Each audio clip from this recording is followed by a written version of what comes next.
siya.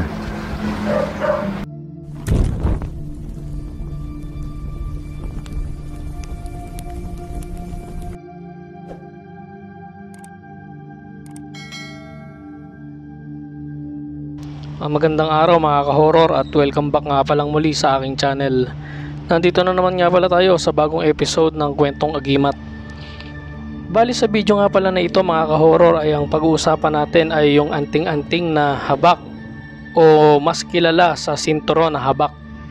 Bukod kasi sa mga medalyon at mga mutya ay isa pa rin itong sinturon ng habak na sikat na gamit dito sa Pilipinas at pangkaraniwan niya na gumagamit ng ganitong klase ng anting-anting ay mga kapulisan at mga sundalo dahil ang gamit na sinturon ng habak na ito ay pinaniniwalaan na nagbibigay proteksyon sa anumang klase ng sandata.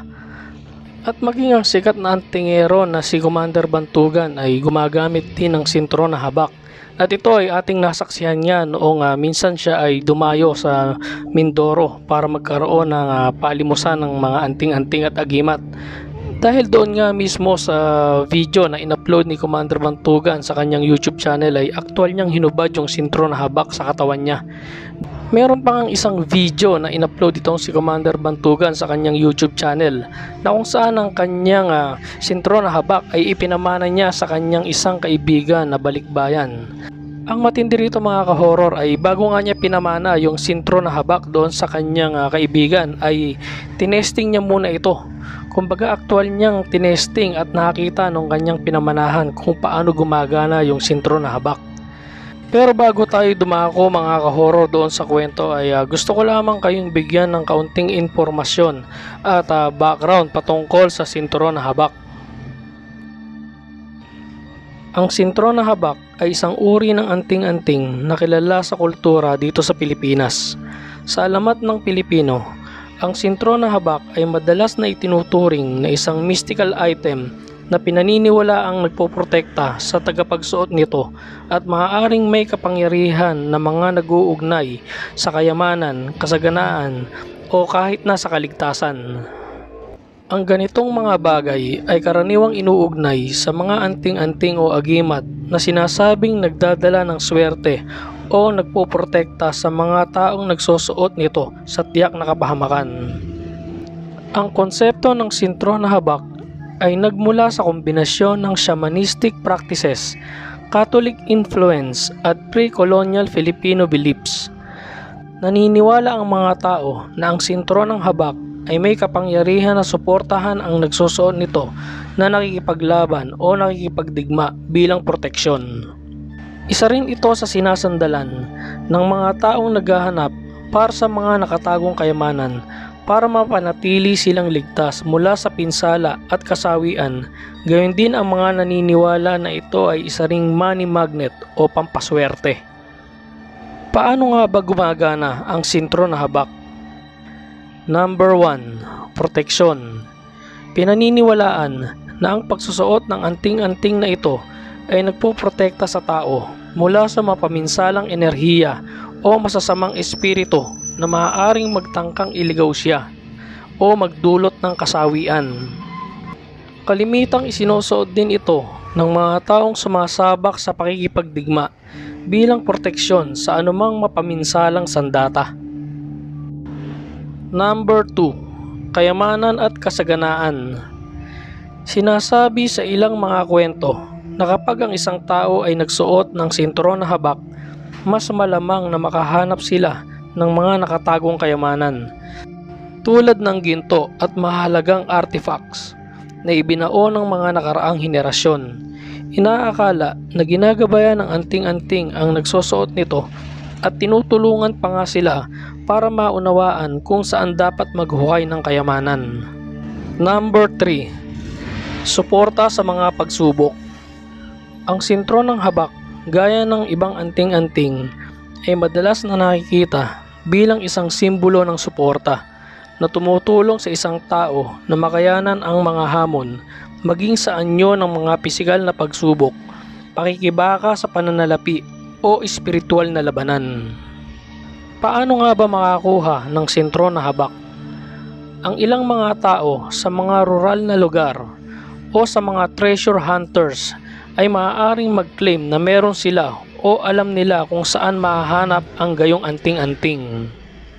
Meron ding mga kwento na ang mga espiritual na manggagamot, mga antingero at mga lokal na shaman ay gumagawa ng ganitong klase ng gamit o anting-anting. Kadalasan, ang sentro na habak ay sinasabing nangangailangan ng ilang mga ritual o panalangin upang maisaaktibo ang mga kapangyarihan at bisa nito. Ayon naman sa matatandang kasabihan na ang kapangyarihan ng sentro ng habak ay hindi pare-parehas ang kapangyarihan dahil ang bisa nito ay nakabase sa kung anong orasyon at dasal ang ikinarga ng nagmamay-ari dito. Dumako na tayo mga ka-horror dito sa testingan ng sentro na habak. Bali dito nga sa video na ito, ang ipapakita ko ay yung testingan na ginawa ni Commander Bantugan doon sa kanyang sariling sentro na habak na ipinamana niya doon sa kanyang kaibigan. Actually yung lalaki na sinasabi kong kaibigan niya ay nagpa-testing muna sa kanya ng mga gamit. Marami yung pinatesting nitong si kuya at wala nga pumasa kahit isa rito. At yun nga, ito ay pinamanahan ni Commander Bantugan ng sentro na habak. So panoorin natin mga ka-horror yung video. Dito nga mga ka-horror ay isusuot ni Commander Bantugan yung sentro na habak na ipapamana niya ron sa lalaki.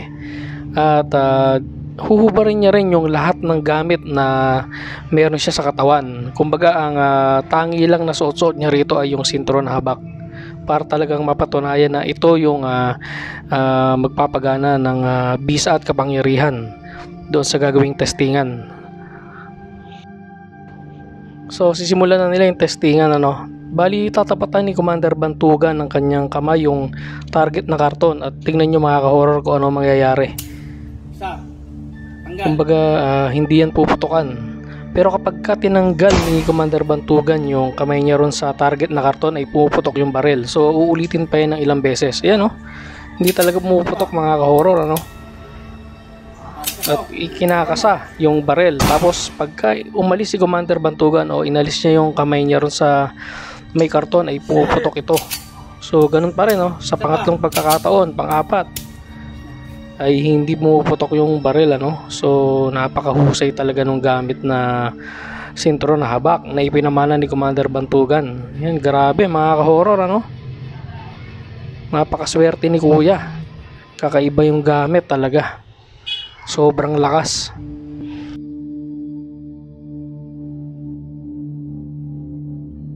Ano sa palagay nyo mga ka-horror?